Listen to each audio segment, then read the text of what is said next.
Բարև ձեզ, այսօր մեր տաղավարում է Հայաքվե միավորման վարչության անդամ Աննա Կոստանյանը։ Տիկին Կոստանյան, բարև ձեզ, շնորհակալ եմ մեր հրավերը ընդունելու համար։ Բարև ձեզ, ես եմ շնորհակալ։ Խոսենք երեկվա ամենաուրախալի լուրից, 4 գերիներ Հայաստան վերադարձրեց Ադրբեջանը, բայց մենք դրա փոխարեն Սիրիային վերադարձրեցինք վարձկաններ, մինչ իրավապաշտպաններն ասում էին, որ սա ոչ հաջող գործարք է, կարող էին այդ վարձկանների փոխարեն շատ գերիներ հայկական կողմին տային, այսօր Նիկոլ Փաշինյանը հայտարարեց, որ դրանք տարբեր գործընթացներ են, ու հետաքրքիր է, որ այդ տարբեր գործընթացները կարծես թե զուգադիպությամբ նույն օրն են տեղի ունենում։ Ինչ կարող եք ասել այս առումով եւ արդյոք կարծում եք, որ իսկապես հնարավոր էր այնպես բանակցել, որ շատ գերիներ վերադառնային Հայաստան։ Ես կարծում եմ, որ հատկապես խաղաղության հանրահռչակված, այսպես ասած, օրակարգի շրջանակներում ավելի շատ ջանքեր պետք է ներդրվեր, բայց քանի որ դետալների բանակցությունների ոչ գործընթացի տեղյակ չեն, կարող ենք միայն դատել հանրային տարածված փաստերի հիման վրա, միջազգային զանգվածային լրատվամիջոցներով, տեղական լրատվամիջոցների, նաև տեղական իրավապաշտպան կազմակերպությունների ու անհատների կողմից տարված աշխատանքի տրամաբանության մեջ։ Չեմ պատկերացնում արդյոք մեկը մյուսի հետ փոխկապակցված գործընթաց էր, ամեն դեպքում չեմ էլ հավատում զուգադիպություններին։ Փաստը այն է, որ երկու վարձկան անձանց դիմաց վերադարձվող մեր հայրենակիցները այսօր գտնվում են արդեն Հայաստանի Հանրապետությունում, իսկ միայն այն փաստը, որ փոխանակումը տեղի ունեցել երկու օտարերկրյա ըստ էության Սիրիայի կողմից ուղարկված վարձկանների դիմաց, սա նշանակում է, որ այդ երկու անձինք իրենցից ինչ-որ կարևորություն էին ներկայացնում, այլապես եթե զուտ քանակային առումով ենք նայում մեր կողմից 4 հոգի 2-ի դիմաց, այնքան էլ համահավասար պայմանների դեպքում չի եղել։ Այսինքն սա մեզ թույլ է տալիս ենթադրելու, որ այդ երկու անձինք իրենցից ծանրակշիռ նշանակություն էին ներկայացնում։ Ես հետևելով նաև տարբեր մեր հայ իրավապաշտպան գործընկերների գործունեությանը, որոնք ջանք ու եռանդ չեն խնայել միջազգային կազմակերպությունների միջոցով, այդ թվում նաև Կարմիր խաչի միջազգային կազմակերպության միջոցով աշխատանք տանելու, որպեսզի մեր հայրենակիցները վերադառնան, այստեղ նրանց ուրեմն վերլուծություններն էլ թույլ են տալիս ենթադրելու, որ ամեն դեպքում ներքին ինչ-որ գործընթաց տեղի է ունեցել, ըստ երևույթին երևի օրվա իշխանության կողմից տարվող, բայց ինչպես միշտ գործընթացի մեծ մասամբ փաստերին հանրությանը տեղյակ չեն պահում եւ իրավունք չունեն բողոքելու, որ հանրությունն տարբեր ենթադրություններ կարող է անել։ Ես կարծում եմ, սա ավելի շատ, եթե քաղաքական տեսանկյունից ենք նայում, քաղաքական ակցիա է, որովհետեւ մենք գտնվում ենք հիմա նախընտրական փուլում ըստ էության։ Իսկ Ադրբեջանը օգնում է այդ հարցում իշխանության դիրքերի ամրապնդմանը։ Ես կարծում եմ, չի բացառվում, որ նույնիսկ ներքին պայմանավորվածություններ կան, որովհետեւ տեսեք, այս 4 անձանց շուրջ երկու երիտասարդները քաղաքացիական անձինք էին, որոնք պատերազմից հետո հայտնվել էին գերության մեջ, մեկ տարեց անհատի վերաբերյալ դատական գործի շրջանակներում մեղադրանք կար, որ մարդը 30 տարի առաջ ինչ-որ անհասկանալի ուրեմն իրադարձությունների է մասնակցել հանիրավի այդ մեղադրանքով եւ կարծում եմ ավելի շատ կոնկրետ տվյալ անձի առողջական վիճակով պայմանավորված մասնավորապես իրավապաշտպանները եւ Կարմիր խաչի կազմակերպությունները կարողացել են հասնել նրան, որ կոպիտ ասած մարդուն չհասցնեն մահվան, թույլ տան վերադառնա հայրենիք եւ շուտ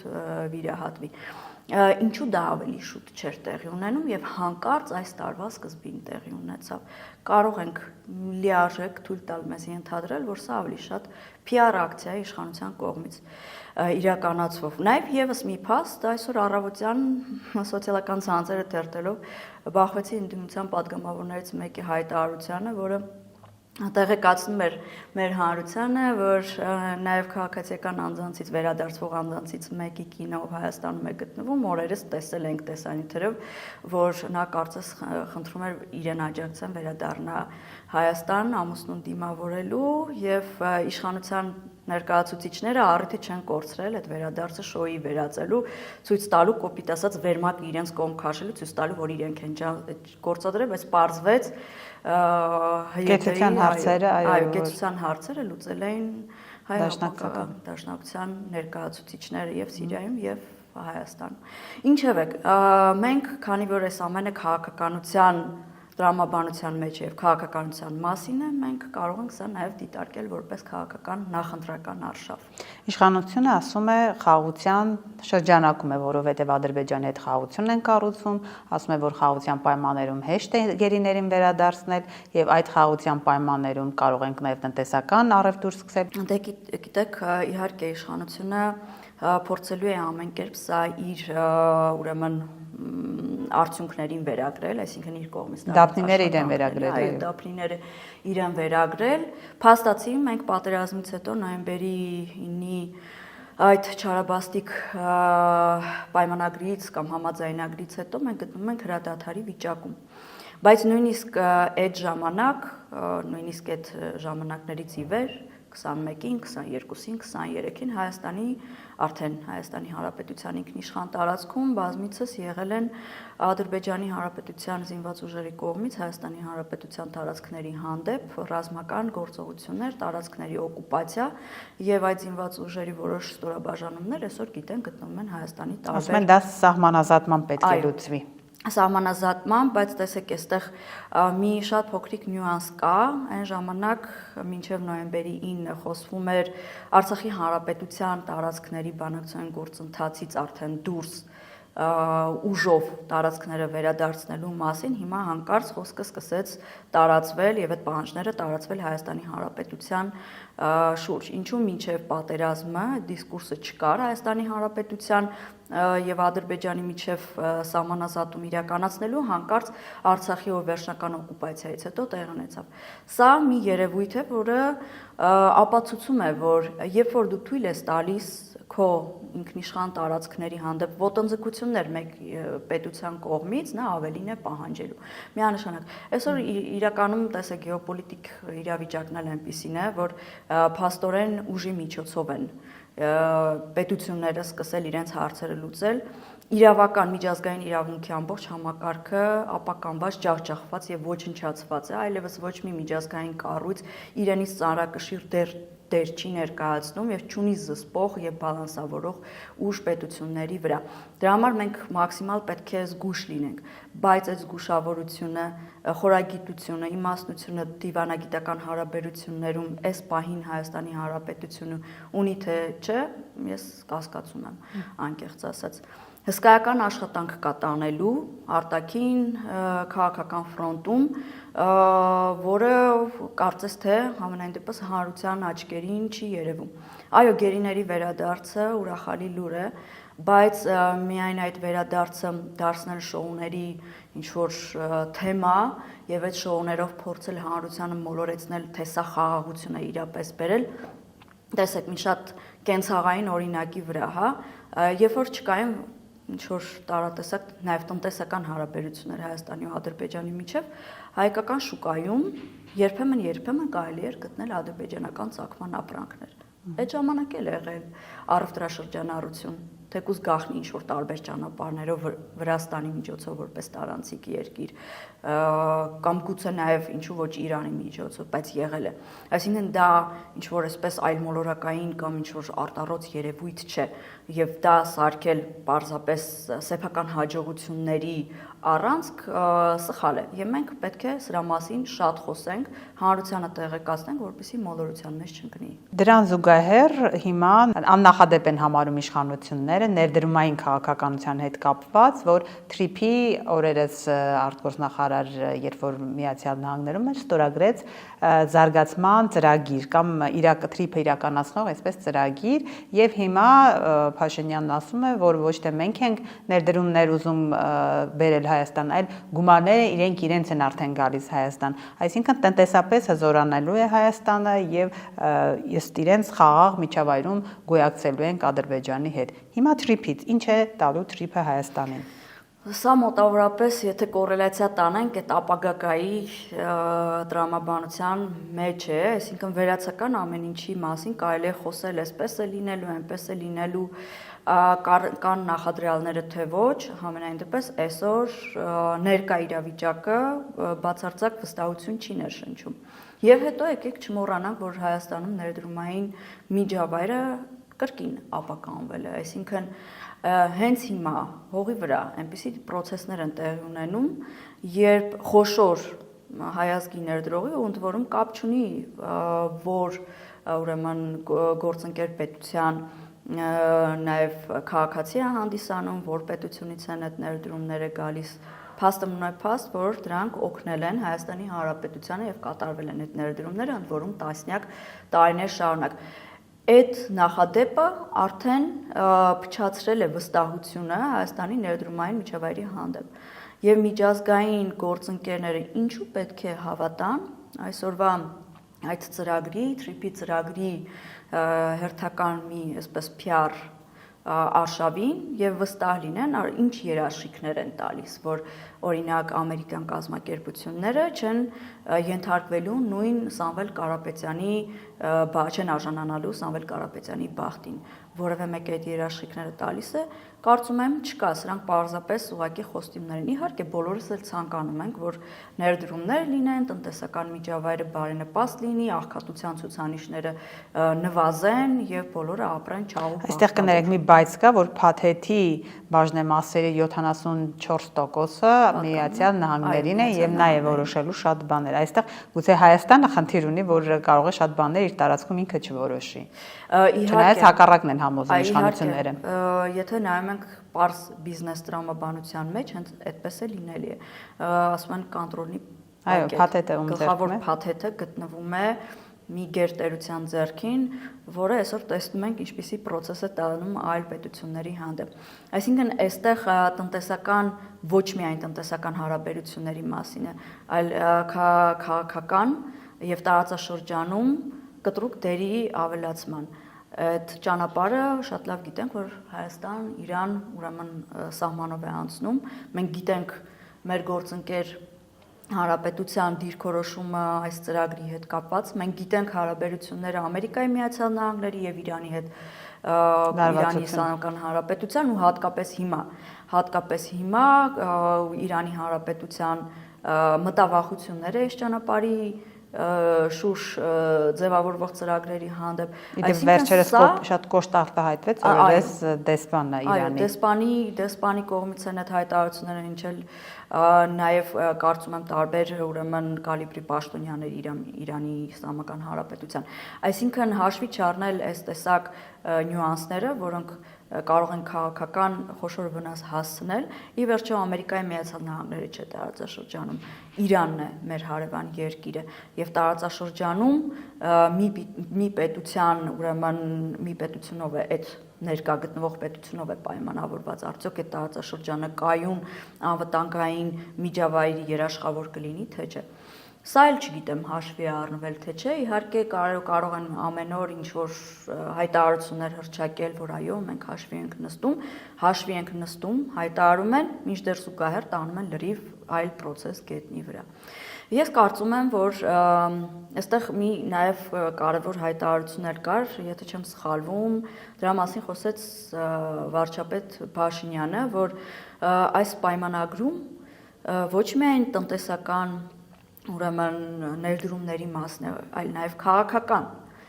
եւ չբացվեց այդ քաղաքական ուրեմն ներդրումների քաղաքական աջակցության ձևակերպման ենթատեքստը ինչ էր դա նշանակում։ Լավ կլիներ նաև բացատրություններ հնչեին, թե քաղաքական առումով Ամերիկայի Միացյալ Նահանգները ինչպիսի ներդրում եւ աջակցություն է ունենալու Հայաստանում եւ արդյոք դա չի նշանակելու ուղիղ միջամտություն մեր որպես սուվերեն պետության ներքին գործերի։ Այսինքն ձեր ասածից կարող եմ ենթադրել, որ ընտրական շրջանում նաև աջակցության մասին է խոսքը։ Իհարկե, եթե մենք հիմա գտնվում ենք բուռն քաղաքական գործընթացներում, ընդ որում ընդամենը մի քանի ամիս հետո Հայաստանում տեղի ունենալու հերթական խորհրդանական ընտրությունները եւ այստեղ շատ լուրջ ընտրապայքար է կարծում եմ գնալու հաշվի առնելով վերջին 7-8 տարիների ընթացքում այս իշխանության կողմից վարած տապալող քաղաքականությունը եւ արտաքին եւ ներքին ուրեմն հարցերում ես կարծում եմ հենց այդ քաղաքական ներդրման աջակցության ենթատեքստը հենց միջամտությունն է լինելու նաեւ քաղաքական process-ներին մեկ մեծ գերտերության կողմից։ Ավելի վաղ նաև Եվրամիության կողմից էր գումարներ տրամադրել, այսինքն մենք մեծ հաշվով արևմուտքի միջամտության ականատեսն ենք լինելու։ Եթե հավաքական առումով ասենք, այո կարող ենք, բայց քանի որ հավաքական արևմուտք հասկացությունը այս պահին որպես այդպեսին գոյություն չունի, տեսնում ենք նաև Եվրոմիության եւ Ամերիկայի միջև նրանց ջրերը նույն առվով չեն հոսում, այո հակասություններ կան, մոտեցումների տարբերություններ կան, մասնավորապես ժողովրդավարության արժեքներին հարվածելու տեսանկյունից։ Ես բայց ամեն դեպքում արվում են այնպիսի քայլեր, որոնք մեծ հաշվով նույն նշանակետին են խփելու, այսինքն Հայաստանի Հանրապետության ներքաղաքական կյանքին միջամտություն։ Մի կողմից գումարներ են հատկացվում, որոնք հենց ուղիղ հայտարարվում են, որ տրամադրվելու են Ռուսաստանի դեմ։ Այո, ինչ որ, չգիտեմ, թվացial ռուսական ռոպագանդայի դեմ հիբրիդային պատերազմ, հիբրիդային, հա, եւ մյուս կողմից էլ տնտեսական շղարշի ներքո նաեւ քաղաքական աջակցություն են տրամադրում։ Այսօր բավականին ուշագրավ էր Նիկոլ Փաշինյանի պատասխան այն հարցին, փորձեցի ճշտել ես, թե հիբրիդային պատերազմի օրինակը որն է, նա ասաց, որ վեհափառ հայրապետը կաթողիկոսը նրան իհարկե ավազանի անունով նա դիմեց, այսինքն մեր բոլոր խնդիրները փաստորեն նույնիսկ հիբրիդային պատերազմը կապված են վեհափառի հետ։ Եկեղեցու հետ կապված այս գործընթացներին նաև կուզեմ անդրադառնալ այս համատեքստում, ինչու է ամեն ինչի մեղավորը գործակալել են ասում,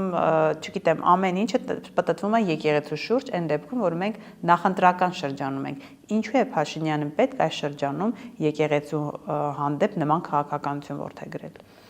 Ես կարծում եմ ամեն դեպքում ինչ որ մտավախություններ, վախեր ունի այս իշխանությունը, որովհետև եթե իսկապես կան ինչ որ ծանրակշիռ փաստեր, որոնք հիրավի կարող են վնասել Հայաստանի Հանրապետությանը, այդ փաստերը վաղուց ուրեմն հրապարակված կլինեին որպես ապացույցներ։ Եվ խոսքը բոլորովին չի վերաբերվում վերջերս ցանցում անհասկանալի ուրեմն ճանապարհներով մի լրատվամիջոցի կողմից դաշնետված փաստաթղթին, որը վերից վար ընդհանրապես կեղծիք էր իրենից ներկայացնում, հա, նույնիսկ ասենք շարքային քաղաքացին հսկայական քանակի խնդիրներ էր այդ այսպես կոչված փաստաթղթում տեսել։ Այդ վախերը կարծում եմ պայմանավորված է ավելի շատ ուրեմն վեհափառի միջազգային հեղինակությամբ, որովհետև ուրեմն վեհափառի շուրջ վեհափառի դեմ այսպես կոչված արշավին զարկ էր տվել մեր թշնամի եւ նոր բարեկամ հանդիսացող Ադրբեջանի Հանրապետության մի հոգեվոր առաջնորդ եւ երջանիկ պատահականությամբ Նիկոլ Փաշինյանը այդ ուրեմն հայտարարություններից հետո սեփական արշավն է սկսում կաթողիկոսի դեմ։ Միևնույն ժամանակ եկեք չմոռանանք, որ Արցախի խնդրի հիմնախնդրի վերաբերյալ, Արցախահայերի իրավունքների վերաբերյալ նաեւ որպես Հայաստանի Հանրապետության պետական ինստիտուտի ներկայացուցիչ խոսել է վեհափառը, այսինքն Շվեյցարիայում այց էր կատարել, տարբեր կազմակերպությունների ներկայացուցիչների արչև ներկայացրել էր, որ Արցախի հարցը փակված չէ, Արցախահայերը ունեն իրավունքներ։ Այսինքն այս բոլոր հանգամանքները թույլ են տալիս հասկանալու, որ ամեն դեպքում կաթողիկոսի իմիջը նրա հեղինակային բարձր վարկանիշը, հեղինակությունը ինքը որպես հեղինակություն կարող է ազդեցություն ունենալ տարբեր միջազգային շրջանակների մոտ այս մեր ներքին ուրեմն պետական ազգային հարցերի բարձրացման խնդրում եւ դա ջղաձգումներ է առաջացնում առաջինը Ադրբեջանի Հանրապետության տարբեր շրջանակների մոտ, հետո էլ Հայաստանի Հանրապետության այս պահի վարչապետի մոտ։ Ես կարծում եմ, որ ամեն դեպքում Իսկ նախընտրական տարում դա իրեն պետք չէ, այսինքն պետք է չեզոքացնել այդ հնարավոր վտանգները։ Իհարկե պետք չէ, որովհետև փաստացի տարբեր նաև միջազգային կազմակերպությունների ու Հայաստանի Հանրապետությունում գործող սոցիոլոգիական կենտրոնների իրականացրած հարցումներով ամենամեծ հեղինակությունը վայելում էր եկեղեցին, հետո բանակը, եւ դա պահպանվում էր պարբերաբար ամիսներ շարունակ, երամսյակը 1, 6 ամսյակը 1 տարեկան կտրվածքով այդ հարցումները գալիս էին ցույց տալու, որ ամենաբարձր վարկանիշը ունի եկեղեցին։ Եվ քանի որ այնպիսի մի process էր ստեղծվել, հա, ներքաղաքական, երբ եկեղեցին կարող է շանս ունենալ իսկապես միավորելու ողջ ժողովրդի տարբեր շերտերին, հենց այնտեղ այդ ժամանակ պետք էր հարված հասցնել եւ եկեղեցականներին եւ մասնավորապես վեհապար հայրապետին, որպեսզի հեղինակազրկեն։ Հիմա նախընտրական տարվա հետ կապված մի քանի հարց, Հայաքվեն ինչ կա արդեն որոշում, ինչպես է մասնակցելու ընտրություններին, արդյոք կուսակցություն է ձևավորվելու եւ ընդհանուր առմամբ ինչ ձևաչափ եք պատկերացնում ընդդիմադիր դաշտի համար, այսինքն հիմա շատ է քննարկումները միացյալ ուժերով, մեկ ընդդիմադիր դաշտով կամ մի քանի մեծ բևեռներով մասնակցել, ձեր պատկերացումը այս առումով ինչպիսին է։ Նախ շտապ եմ տեղեկացնել, իհարկե այս մասին կարծում եմ հանրային ձևով կհայտարարվի պաշտոնապես, Հայաքվեում վերջերս տեղի ունեցավ քաղաքացիական միավորման վարչության ընտրություններ եւ վարչության կազմը մոտավորապես 60%-ով թարմացել է եւ նոր դեմքեր են ներգրավել, այս մասին ավելի մանրամասն առաջիկայում կխոսեն Հայաքվեի ենթադրում եմ ուրեմն մամուլի ասուլիսի ժամանակ։ Իհարկե քաղաքական process-ների մասնակցության վերաբերյալ տևական ժամանակ քննարկումներ կան, ինչ ձևաչափով մասնակցել արդյոք անհրաժեշտություն կա լայն կոալիցիայով կամ առանձին կուսակցությունով, այս քննարկումներն էլ առայժմ ընթացքի մեջ են ու նաև պետք է հաշվի առնել, որ Հայաքվեն շատ արժեքավոր գործունեություն է ծավալել 23 թվականից ի վեր, մասնավորապես հանրային քաղաքացիական դաշտում, այո, դիտորդական առաքելություն է իրականացրել, կարողացել է ներգրավել բավականին ծանրակշիռ քանակով մեր քաղաքացիներին, ովքեր որ վերապատրաստվել են եւ վերահսկել են դիտորդություն են իրականացրել ընտրություններում եւ շատ արդյունավետ ձևով եւ դա շատ արժեքավոր գործընթաց է, որը կարծում եմ պետք է պահպանվի։ Իսկ ինչ վերաբերում է արդյոք ինչ ձևաչափով պետք է մասնակցել, որպեսզի կարողանանք առաջիկա ընտրություններում լուրջ փոփոխություններ բերել, ես կարծում եմ, որ վաղուց ժամանակն է, որպեսզի քաղաքական ռեալ ընդդիմադիր քաղաքական ուժերը իրենց մեծամտությունը մի կողմ դնեն, կարողանան հաղթահարել սեփական էգոն, սեփական ճանաչելիության եւ ինչ որ պայմանական վարկանիշների այդ ինքնաբավության զգացումը եւ մեկ սեղանի շուրջ նստեն մեկը մյուսի հետ, որովհետեւ յուրաքանչյուր միավոր քաղաքական կամ հանրային դաշտում իր գործունեությամբ փոքր, մեծ, միջին, էական չէ, ինչ որ աշխատանք տանում է, խոսում է այսինքն հանրության ամենատարբեր շերտերի հետ։ Մեկի մոտ դա ստացվում է ավելի մասշտաբային, մեկի մոտ ավելի փոքր ձևաչափով, որոշակի հաջողություններ են գրանցում եւ պետք է հասկանան, որ այդ բոլոր շերտերի մի հոգին չի կարող այդ բոլոր շերտերի իդեալական պատկերացումները բավարարել եւ ցավոք թե բարեբախտաբար չկա մեկ անձ, ով կարող է խոսել հանրության այդ բոլոր շերտերի լեզվով։ Հետևաբար պետք է գնալ համագործակցային ճանապարհով, կարողանալ պայմանավորվել ընդհանուր ազգային պետական սկզբունքների շուրջ եւ գիտակցել, որ կարելի է նաեւ այսպես ավելի ամբիցիոզ ձևով հայտարարել, որ սա վերջին շանս է մեր ազգային նպատակները վերջապես ամրապնդելու համար։ Եվ եթե մենք ունենք խնդիր լուծելու այս պահին, ազատվելու այն իշխանությունից, որը Հայաստանի Հանրապետության առնվազն տարածքները չի կարողացել պահպանել, եւ դա պետք է ենթարկվի պատասխանատվության, որովհետև չի կարող որևէ պաշտոնյա միանձնյա այնպիսի գործողություններ իրականացնի, պետությանը турբուլենտ իրավիճակի մեջ դնի, վնաս հասցնի բոլոր ոլորտներին եւ հատկապես ինքնիշխան սահմանների պաշտպանությանը եւ մնա անպատիժ։ Եվ մենք պետք է այդ խնդիրը կարողանանք լուծենք։ Եթե ուզում ենք լուծենք, ապա պետք է ընդհանուր սկզբունքների շուրջ կարողանանք պայմանավորվել։ Այսինքն իշխանափոխության Փաշինյանին հեռացնելու միջոցը միավորվելն է։ Միավորվել, բայց գործնական տարբերակով, ոչ թե հանրահռչակել, որ մենք պետք է միավորվենք, այլ ոչ, շատ գործնական թղթի վրա ընդհանուր սկզբունքներ համաձայնեցնելով, հնարավորինս լայն կոալիցիայով, հնարավորինս այնպիսի մարդկանցով, ովքեր որ կարող են բավարար չափով շահել հանրության սիրտը եւ հույս ներշնչել գործնական քայլերով, որ իրենք կարողանալու են եւ այդ կամք ունեն պատասխանատվություն վերցնելու իրենց ուսերին։ Երբ որ խոսում եք ամբիցիաներից, այսինքն մտահոգությունը հենց դա է, որ շատ ուժեր հնարավոր է ամբիցիաները թույլ չտան այդ միավորումը ստեղծել եւ հասնել ընտրական փուլի եւ իշխանափոխություն իրականացնել, այսինքն դա կարող է խանգարել այդ փոշիացումը ձայների։ Այո, կարծում եմ, որովհետև կան նաև տարբեր ուրեմն չափի ուժեր, այստեղ խոսում ենք նաև քանակական առումով, որոնք գերագնահատում են իրենց պոտենցիալը, օրինակ, պարզ կենցաղային օրինակ, սոցիալական ցանցերում ունեն իրենք անձնապես բարձր հեղինակություն, պոստեր, ստատուսներ գրելու, ինչ-որ հանրային ճանաչելություն, եւ դա իրենց ոգեշնչում է ենթադրելու, որ իրենք այն մեկն են, ով կարող է դառնալ պայմանական Հայաստանի Հանրապետության վարչապետ։ Եվ դա իրենց թույլ չի տալիս գնահատելու դիմացինի կարողությունները, հասկանալու, որ այդ վարչապետին իրենք չպետք է հռչակեն։ Վարչապետը ընտրվում է պարլամենտի ներսում, պարլամենտին ընտրում է ժողովուրդը։ Հետևաբար,